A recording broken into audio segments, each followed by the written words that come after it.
Mike at it.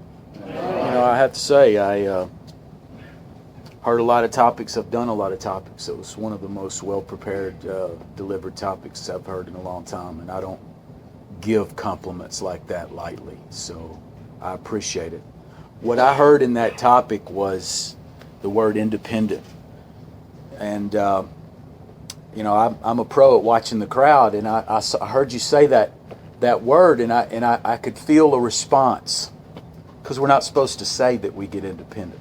It's like a bad word in recovery. It makes me think about how the 12 and 12 actually talks about the more dependent on God I become, the more truly independent I become.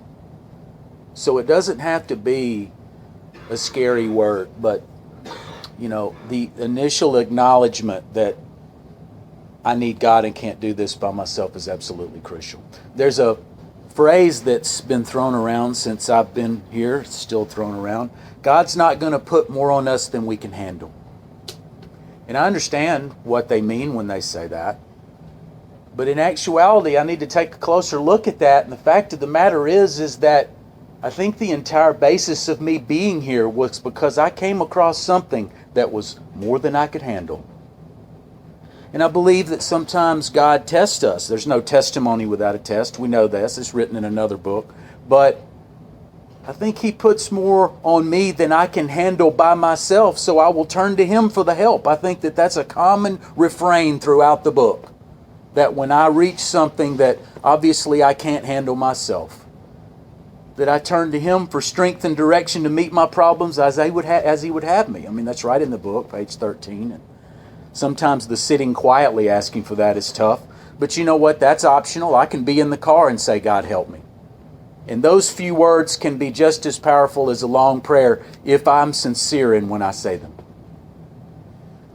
When I think about the word independent, it makes me think of the word self-reliant. Also another word that sometimes sends a chill across the room, because we're not supposed to say that either. But I've looked in the book and I've thought about things that were shared, and reminds me of a place in Bill's story where he talked about, it was on 14, he talks about he was utterly confident. And I'll leave that right there for a second. And then there's another part in the doctor's opinion where he's describing a guy that was hopeless and locked up in a barn to die. Some of you big book thumpers may already know where I'm going with this. And he emerged a changed man. He couldn't find himself able to recognize he was brimming over with what? Self-reliance. Brimming over with self-confidence and self-reliance. And I believe there's something to that. And the reason I'm going there is because when I come here, it's easy for me to get caught up into this refrain that my first thought is always wrong. Everything I think is wrong. I'm fucked up because I admit I'm an addict. I got the reverse Midas touch. And that's just the way it is forever. And I think that as a newcomer, I need to hear a little bit more. I need to hear that my mind changes at some point, and somebody is willing to say that I feel confident. Somebody's willing to say that my first thought is not always wrong after I work the steps. Somebody's willing to say that,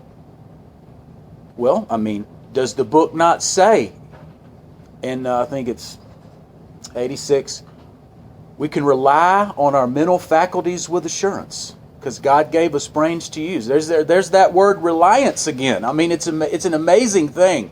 Once you start thinking about the things that are supposed to be taboo and you look at the book and you find out it seems to be that it's supposed to transform me into a person that can go out and do my daily tasks without living in fear.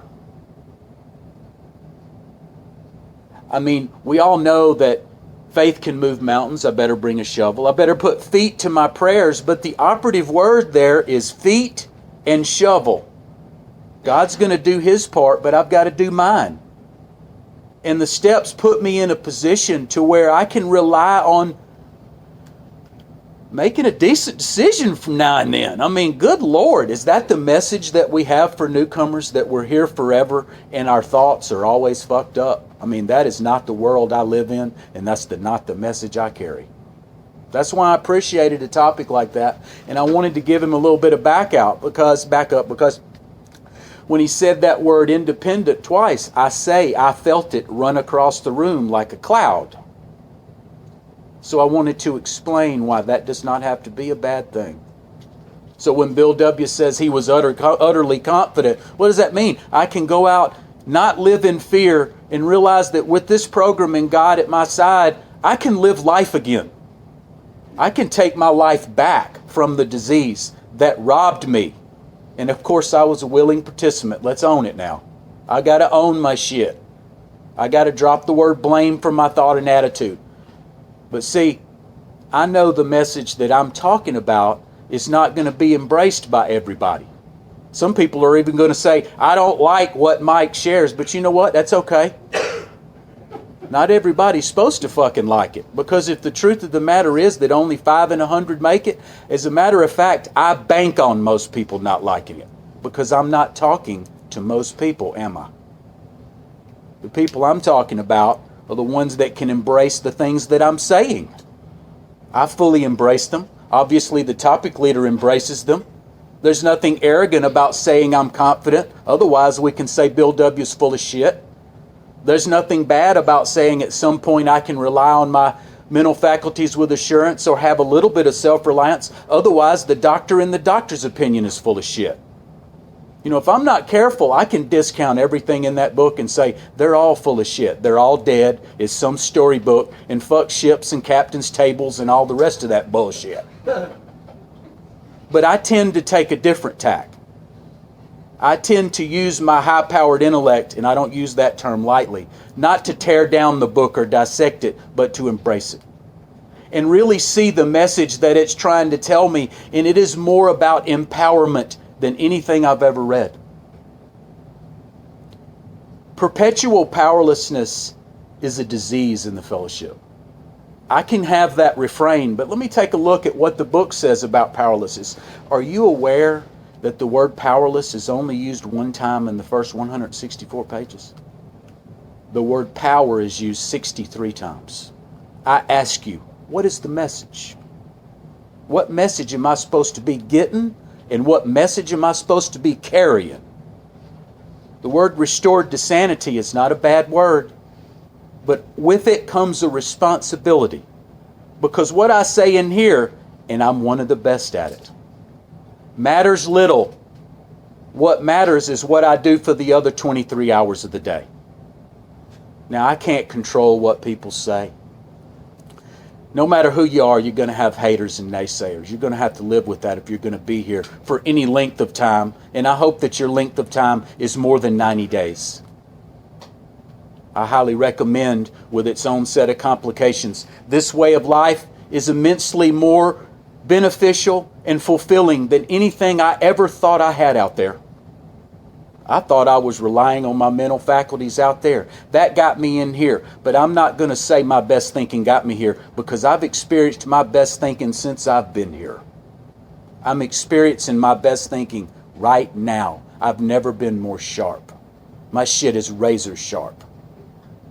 On a daily basis, I have to continually tell myself I'm teachable and my mind is still hungry to learn. Because the day I say I don't need this anymore, the day I say I've graduated, I don't have to come here, is the day I'm fixing to dip in that top left little part of that bin and get that white chip, and your boy right here ain't going down that way.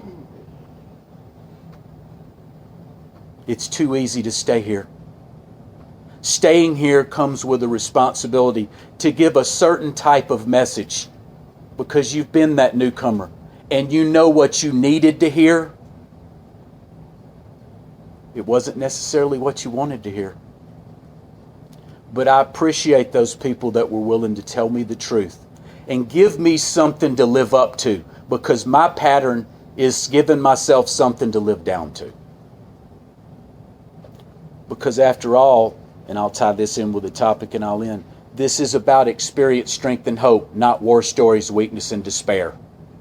And I'll end with my share with how I'm known to end it, and I haven't been doing it in a while, and I think I need to bring it back. I've had a spiritual awakening as the result of these steps, and I'll pass.